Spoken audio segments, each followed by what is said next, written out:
میں جگہ عطا فرمائے۔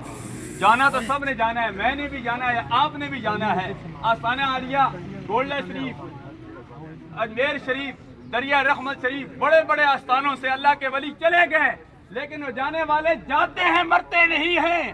الا ان اولیاء اللہ لا یموتون لیکن ینتقلون من دار الی دار۔ فرمایا خبردار، اللہ کے ولی مرتے نہیں ہیں بلکہ ایک گھر سے دوسرے گھر منتقل ہوتے ہیں۔ میں سمجھتا ہوں مرحومہ خوش قسمت ہیں جس میں آستانہ عالیہ دریا رحمت شریف سے پیر صاحب بھی موجود ہیں، علماء کرام، مشائخ اعظام، ہر شعبے سے تعلق رکھنے والے سرکار کے سارے غلام موجود ہیں، اور مرحومہ کے لیے یہ بھی خوش قسمتی ہے کہ اللہ تبارک و تعالیٰ نے مرحومہ کو 2 عیدوں کا دن نصیب کیا ہے، ایک جمعہ کی عید اور ایک عید الفطر کا دن۔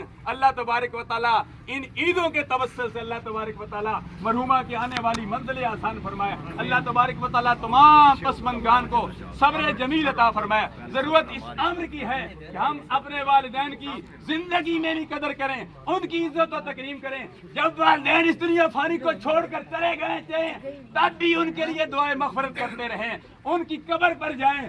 اللہ تبارک و تعالیٰ ہمیں عمل کرنے کی توفیق عطا فرمائے۔ میں اکثر یہ حدیث گوش گزار کرتا ہوں، الجنت تحت اقدام الامہات، اگر ماں جنت ہے تو باپ جنت کا دروازہ ہے۔